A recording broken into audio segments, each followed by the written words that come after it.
Hello जी, राम राम। कैसे हो सब? उम्मीद करूँ अच्छे हो, मस्त हो, स्वस्थ हो और तंदुरुस्त रहो भाई। हंसते रहो और हंसाते रहो, ठीक है।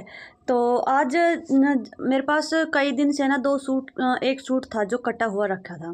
फिर मैंने सोचा चलो जो पूरी सलवार सिली हुई थी, बाकी के पोंचे जो थे वे अधूरे थे। मैं कहा चलो आज इसने पूरा कर लो।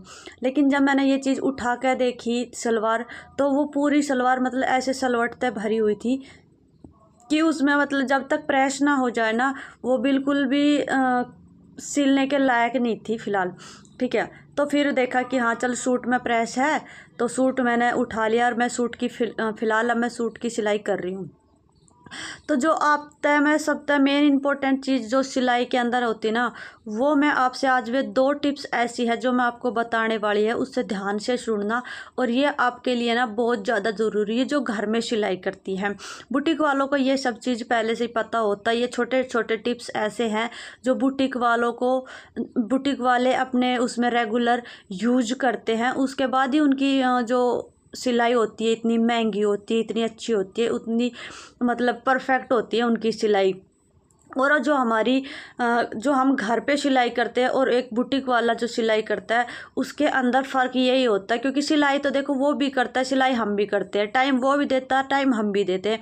लेकिन उसकी जो प्राइस होता है ना, सिलाई का रेट, वो और हमारा जो हम घर पे सिलाई करते हैं उनके रेट में डिफरेंस कितना होता है भाई? बहुत ज़्यादा डिफरेंस होता है।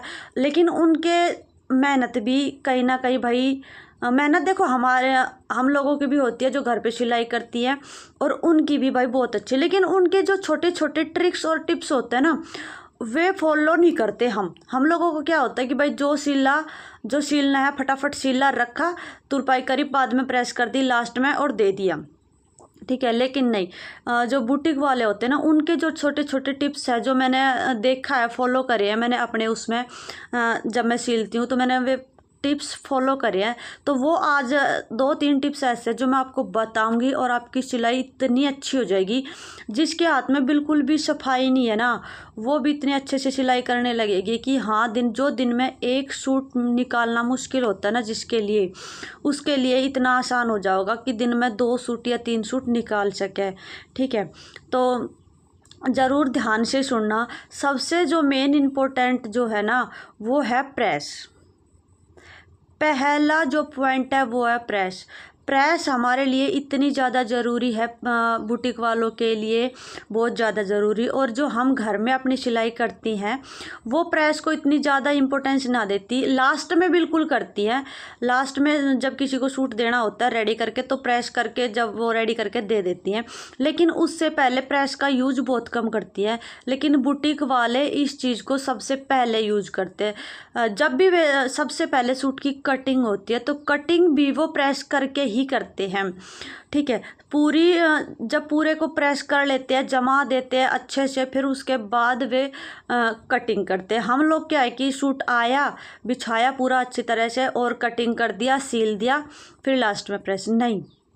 लेकिन वो पहले प्रेस करते हैं, फिर कटिंग करते हैं, उसके बाद उन्होंने इनर जोड़ा, तो भी उसके प्रेस करेंगे, फिर उन्होंने गला बनाया, फिर उसके प्रेस करेंगे, फिटिंग करी, फिर उसके प्रेस करेंगे। मतलब कि वो धीरे हर एक स्टेप पे वे प्रेस करें। ये चीज़ मैंने खुद नोटिस करी है और मैंने देखा भी है। तो इसीलिए उनके कपड़ों में ना इतनी अच्छी फिनिशिंग आवे कि हाँ पता चल जावे, मतलब कि देखने ते दूर तक कि हाँ ये वाला बाहर सिला हुआ है, ठीक है। यही जो मेन छोटी छोटी चीज़ ऐसी हैं जो आपके जीवन में बहुत काम आओगी। बुटीक वालों की तरह आप भी इतने परफेक्ट सिलाई करने लग जाओगी कि उनके जैसे ही रेट मांगने लग जाओगी धीरे धीरे। जैसी अगर आपकी सिलाई होगी, हमने रेट भी उसी तरह के लेने पड़े। तो ये चीज़ मैंने भी अपने उसमें यूज करी कि जब भी मैं सबसे पहले, चाहे वो सूट कैसा ही क्यों ना हो, सबसे पहले मैं उसका प्रेस करूँ। प्रेस करने के बाद फिर मैं उसमें भाई इनर का है तो इनर जोड़ते हैं, अगर इनर का नहीं है तो हम गला बना लेते हैं। कई अगर बाजू जोड़ते हैं ना, उसके ऊपर भी सिलाई करनी चाहिए पहले, ठीक है। तो चलो, पहला जो हमारा मेन इंपॉर्टेंट जो टिप्स था वो है प्रेस। प्रेस का क्लियर हो गया। ये हमेशा ध्यान रखना जो घर पे सिलाई करती हैं, अगर आप भी एक बुटीक वालों की तरह हाई रेट लेना चाहती हो ना, तो ये चीज़ यूज करना। फिर जो दूसरा तरीका है वो है मशीन। मशीन हमारे देखो, मशीन ही मेन इम्पोर्टेंट चीज़ है। अगर मशीन ही अच्छे से ना चलेगी, मशीन ही हमारे तरीके से ना काम करेगी, तो फिर सिलने का कोई वो ही नहीं है, मतलब ही नहीं है। जब हम सिलाई पे बैठते हैं और कई दिन से मशीन चल रही है, हम उस पर काम कर रहे तब तक वो बेचारी चल रही है, हम खींचे जा रहे हैं, ठीक है। लेकिन उसकी सफाई के ऊपर बिल्कुल भी ध्यान नहीं दिया जा रहा किसी भी तरीके का, ठीक है। तो और बुटीक वाले का जो मेन पॉइंट्स जो है ना, वो आपको मैं बता दूं कि पूरा दिन जब बुटीक वाला एक सूट सिलता है, चाहे वो कितना ही सूट सिलता है, पूरा दिन सिलता है, लेकिन जब वो मशीन छोड़ता है, उससे पहले वो क्या करता है कि पूरी मशीन को पहले तो साफ़ करता है कॉटन से, कपड़े से, किसी से भी, और जो स्टील वगैरह है उनको निकालता है और उसके अंदर ऑयलिंग करता है। पूरी मशीन के अंदर जहाँ जहाँ मशीन को भाई ऑयलिंग होती है मशीन में, वहाँ वहाँ वो ऑयलिंग करता है। फिर उसके बाद उसको रख दिया जाता है रात भर, क्योंकि रात अगर छोड़ के जा रहे तो रात भर के लिए, फिर वो दूसरा दिन आते हैं तो दूसरा दिन अगर मशीन को चला रहे ना, तो सीधा वो डायरेक्टली कभी अपने जो उन्होंने कपड़ा सिलना है, बनाना है, उसके ऊपर नहीं चलाते। वो पहले लेते हैं खाली जो वेस्ट कपड़ा है ना थोड़ा बहुत, उसके ऊपर लेते हैं और 2 मिनट 4 मिनट के लिए वो उस पर सिलाई करते हैं, बिल्कुल फुल स्पीड से चला के देखने। जब वो मशीन उसके अंदर जो ऑयलिंग होता है ना, वो मशीन के बिल्कुल पार्ट्स में वो ऑयलिंग हो जाती है, और वो इतनी हल्की, इतनी वो हो जाती है कि उसके मतलब कि 2 दिन 3 दिन कोई ज़रूरत नहीं है। लेकिन हर एक बुटीक वालों की ये हैबिट हो जाती है, एक आदत हो जाती है कि वे हर रोज़ अपने को करके ही जाते हैं साफ़। इसीलिए उनकी जो मशीन होती है ज़्यादातर ख़राब नहीं होती, और ना ही वे बीच में अटकती रुकती। और हम जो अपने घर में जो मशीन यूज़ करते हैं ना, ये छोटी वाली मशीन, भाई कहीं ना कहीं हम इसमें सफाई कर भी लेते हैं ना, तो ये भी बार बार धागा तोड़ती है, धागा फंस जाता है, और कभी आवाज़ करने लग जाती है तेज़ तेज़। तो इस मशीन में फिर भी कहीं ना कहीं हम अगर सफाई भी रख लेते हैं ना, तो भी दिक्कत हो है। और बुटीक वालों के पास, ज़्यादातर लोगों के पास तो वो मशीन वाली जुक्की वगैरह जो बड़ी मशीन होती है ना, वे होती हैं, उनमें थोड़ी धागा फंसने की दिक्कत कम हो है, ठीक है। तो उनके अंदर उन्होंने क्या होता है, लास्ट नीचे एक बॉक्स होता है, उसमें ऑयलिंग डालनी पड़ती है, बाकी और ज़्यादा इनको सफाई नहीं करनी पड़ती। और जिसके पास ये सिंपल जो मशीन होती है ना, तो उनको पूरा अपना टाइम देना होता है, मशीन को पूरी सफाई करते हैं। उसके बाद ये आपको समझ में आ गया होगा कि हाँ, दूसरा टिप्स मशीन कितनी ज़्यादा ज़रूरी है। तीसरा टिप्स क्या है कि भाई सीजर। कई बार ऐसा होता है कि हमारे पास घर में हम सिलाई करते हैं, सीजर है हमारे पास, लेकिन किसी चीज़ की ज़रूरत पड़ेगी।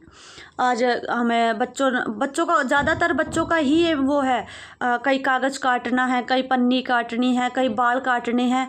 मतलब कि हम घर में भी यूज़ कर लेती हैं महिलाएं, बाल काटने के लिए भी उसी कैंची को यूज़ कर लेती है। अगर घर में कोई कागज़ कट रहा है तो कागज़ को भी यूज़ कर ले। पन्नी, अगर हम जैसे किचन वगैरह में पन्नी वगैरह बिछाते हैं तो उसमें भी उसी को यूज़ कर लेती है। बाकी कोई भी चीज़ अगर काटनी हो ना, तो उसी कैंची को, सीजर को यूज कर लेते हैं। लेकिन बुटीक वालों की एक खास आदत है, वो एक दूसरे को भी अपनी सीजर नहीं देते कि भाई ख़राब हो जाएगी, लेकिन वो अपने सीजर को हमेशा, एक छोटी सीजर होती है जो मशीन के यहाँ मतलब कि एक धागे से बांधे हुए रखे, एक डोरी से, वो भी मशीन से दूर भी नहीं करते सीजर को।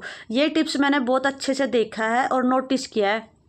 आप भी अपनी सीजर को हमेशा कभी कपड़ा मत काटो, कभी नहीं, कपड़ा काटना है, लेकिन जो एक्स्ट्रा वैसा जो फालतू का गंदगी किसी भी तरीका का जो होता है ना, वो मत काटो। ना ही आप बच्चों को दो, क्योंकि बच्चे बिगाड़ देते हैं सीजर को, है ना। तो ये जो मेन इम्पोर्टेंस है ना, सीजर भी कहीं ना कहीं बहुत मेन भूमिका निभाती है कटिंग के लिए। तो अपनी सीजर को हमेशा बच्चों से छुपा के रखो। बाकी जो लोग जो भी यूज करता है, कपड़े और धागा, कागज, पन्नी, इस चीज़ों से ना बचा के रखा करो। अपनी सीजर को सिर्फ अपने ही कपड़े में यूज किया करो, बाकी फालतू यूज में मत लिया करो। क्योंकि भाई अगर सीजर ख़राब हो ना, तो काटने में बहुत दिक्कत होवे और टाइट हो जावे वो धीरे धीरे। अगर आपके लिए कोई भी टिप्स ज़रा से भी हेल्पफुल हो तो थैंक यू। लाइक करना, और आपके लिए ज़रूरी हो तो सब्सक्राइब ज़रूर।